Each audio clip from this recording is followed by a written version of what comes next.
नमस्कार friends, welcome आपका मेरे यूट्यूब चैनल LIS एकेडमी में। दोस्तों, अगर आप नए हैं तो चैनल को सब्सक्राइब करें, लाइक शेयर करना मत भूलिए और वीडियो का अंत तक बहुत ज़रूरी है देखना, क्योंकि क्वेश्चन इंपॉर्टेंट है, साथ में डिटेल के साथ आप लोगों को कराए जा रहे हैं। डिटेल इसलिए कराई जा रही है ताकि एक क्वेश्चन के साथ साथ दूसरे क्वेश्चन उससे संबंधित जो भी हो तैयार आपके हो सके और आप बेटर कर सके अपनी एग्ज़ाम के अंदर। तो शुरुआत करते हैं। कैटलॉग जब दो या दो से अधिक पुस्तकालयों के संग्रह का प्रतिनिधित्व करता है तो उसे निम्न में से क्या कहा जाता है? तो दोस्तों, उसको हम विषय सूची कहते हैं। ठीक है, अब इसको देखते हैं थोड़ा सा डीपली।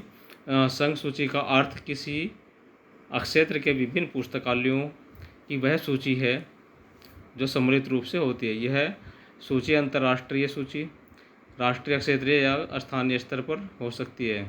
डॉक्टर रंगनाथन के अनुसार दो या दो से अधिक पुस्तकालयों के समस्त ग्रंथों की सूची, जिसमें उन समस्त पुस्तकालयों के नाम दिए गए हों जहां उन ग्रंथों की प्रतियां प्राप्त की जाती हैं, तो उसको संसूची कह सकते हैं। संसूची का क्या उद्देश्य होता है फ्रेंड्स?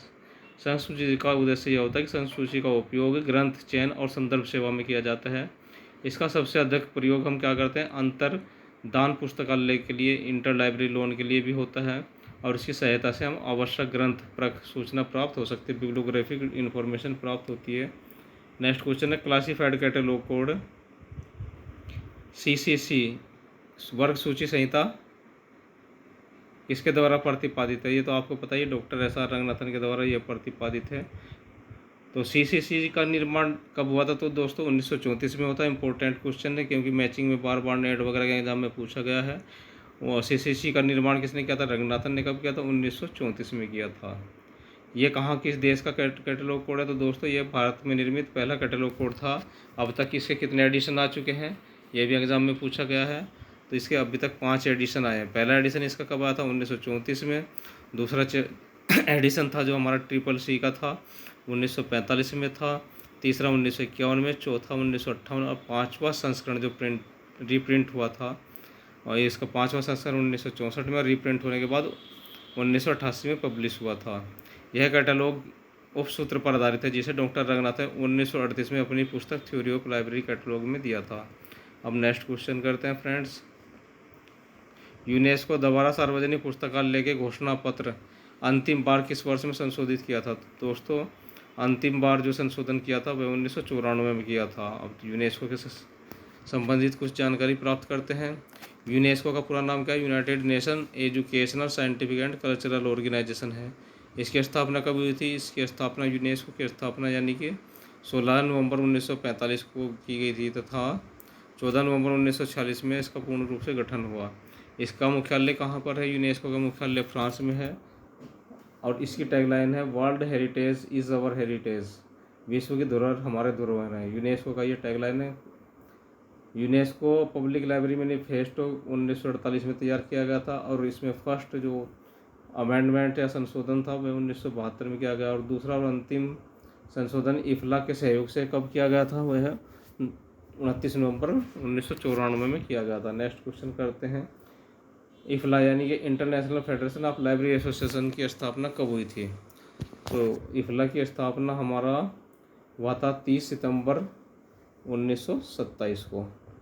नेक्स्ट क्वेश्चन है दोस्तों, इन क्वेश्चन के साथ साथ ये फ़ायदा जो इंग्लिश मीडियम के स्टूडेंट्स भी हैं तो उनका भी थोड़ी सी इसमें हेल्प हो सकती है। इफ्ला का पूरा नाम क्या है? International federation of library association and institution है, जिसकी स्थापना 30 सितंबर 1927 को स्कॉटलैंड में यूनाइटेड किंगडम की लाइब्रेरी एसोसिएशन की 50वीं वर्षगांठ के जश्न पर एक प्रस्ताव पास हुआ था, उसके द्वारा हुई थी। इसका मुख्यालय हेग में है, और हेग कहाँ पर? नीदरलैंड कंट्री के अंदर है। इसमें वर्तमान सेक्रेटरी जनरल जिराल्ड लेंसर हैं, और public library of the year award भी इसी के द्वारा सार्वजनिक पुस्तकालयों को दिया जाता है। नेक्स्ट क्वेश्चन है, वर्तमान में राजस्थान में कुल कितने राजकीय मंडल पुस्तकालय हैं? ध्यान से पढ़िए, कुल राजकीय सार्वजनिक पुस्तकालय नहीं, राजकीय सार्वजनिक मंडल पुस्तकालय है, यानी कि डिविजनल लाइब्रेरी है। तो वर्तमान में राजस्थान में 7 सार्वजनिक मंडल पुस्तकालय कौन कौन से हैं? राजकीय सुमेर सार्वजनिक पुस्तकालय मंडल जोधपुर, राजकीय सरस्वती मंडल पुस्तकालय उदयपुर, और राजकीय सार्वजनिक पुस्तकालय अजमेर 15 सितंबर 1997 को स्थापित। राजकीय सार्वजनिक मंडल पुस्तकालय बीकानेर 1937। राजकीय सार्वजनिक मंडल पुस्तकालय कोटा 1910 स्थापना। और 15 अगस्त 1956 को राजकीय सार्वजनिक मंडल का पुस्तकालय का दर्जा दिया गया है। और नेक्स्ट है हमारा government public divisional library Bikaner 1937 है। तो ये थे मंडल पुस्तकालय राजस्थान के। अब राजस्थान का एक और क्वेश्चन करते हैं। वर्तमान में राजस्थान के सार्वजनिक पुस्तकालय विभाग के अधीन संचालित है। क्या संचालित है दोस्तों? सार्वजनिक पुस्तकालय इस विभाग के अंतर्गत शामिल है, तो वह हमारा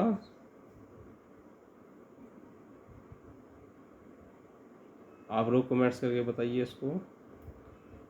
ग्रंथाना एक आधिकारिक सरकारी प्रकाशन है।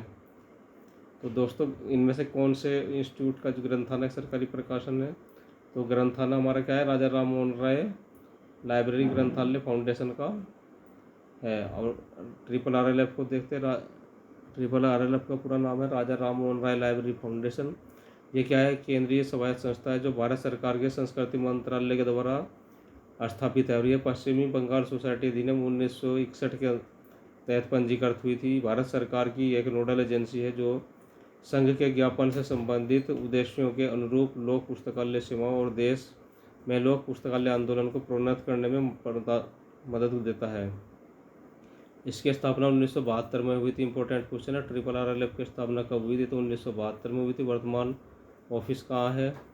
यह है वर्तमान ऑफिस है केंद्रीय कार्यालय साल्टेक सिटी कलकत्ता में। इसके द्वारा प्रकाशित पुस्तकालय विज्ञान से संबंधित ग्रंथ कौन से हैं? तो दोस्तों वह है ग्रंथाना है हाफ ईयरली।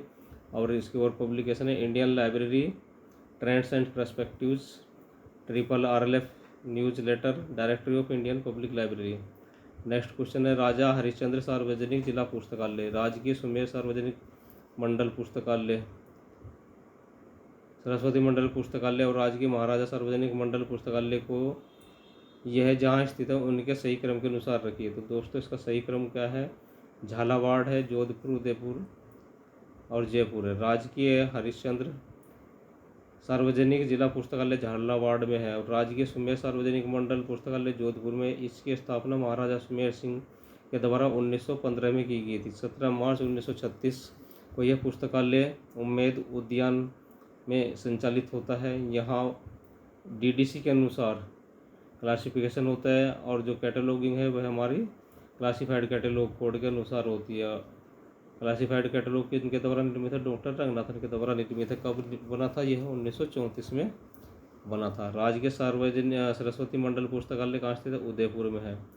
और राजकीय महाराजा सार्वजनिक मंडल पुस्तकालय जयपुर राजस्थान की स्थापना किसके द्वारा हुई थी? आमेर के राजा और मुगल सम्राट अकबर के 9 रत्नों में से एक महाराजा मान सिंह के द्वारा 1652 में की गई थी। 1702 में सवाई जय सिंह ने इसका विकास और योगदान दिया था उन्होंने इसके विकास में। और 1716 में ही आमेर से जयपुर के जलेब चौक में स्थानांतरित किया गया था, इसको ट्रांसफ़र किया गया था वहाँ पर।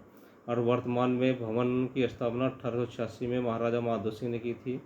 और यहाँ जो DDC के अनुसार वर्गीकरण होता है। सूचना का प्राथमिक स्रोत कौन सा होता है? तो दोस्तों इसमें जो ऑप्शन है हमारा हस्तलिखित ग्रंथ सूचना का प्राथमिक स्रोत होता है। अब देखते हैं डिटेल में कि प्राथमिक स्रोत हमारे कौन कौन से होते हैं। फर्स्ट जो है वे प्रलेख जिनमें मौलिक शोध के निष्कर्ष तथा उन निष्कर्षों की उद्योग या तकनीकी के क्षेत्र में उपयोग संबंधी सूचना प्रथम बार यानी फर्स्ट टाइम पब्लिश होती है। इस प्रकार के प्रलेख नवीन ज्ञान को प्रदर्शित करते हैं और इनको हम क्या बोलते हैं? प्राइमरी इन्फॉर्मेशन सोर्सेस या सूचना के प्राथमिक स्रोत होते हैं। जैसे शोध प्रतिवेदन, सम्मेलन की कार्यवाही, व्यावसायिक साहित्य जो छापते हैं अपने पब्लिशर कैटलॉग टाइप का, शोध पत्रिका, रिसर्च जर्नल है, रिपोर्ट्स हैं जो कमेटी बनती है वो अपने रिपोर्ट्स प्रकाशित करती है। तो वो सबसे पहले कहाँ प्रकाशित होती है? रिपोर्ट गवर्नमेंट को दी जाती है, उसके बाद वो किसी भी मैगजीन या रिपोर्ट के रूप में ही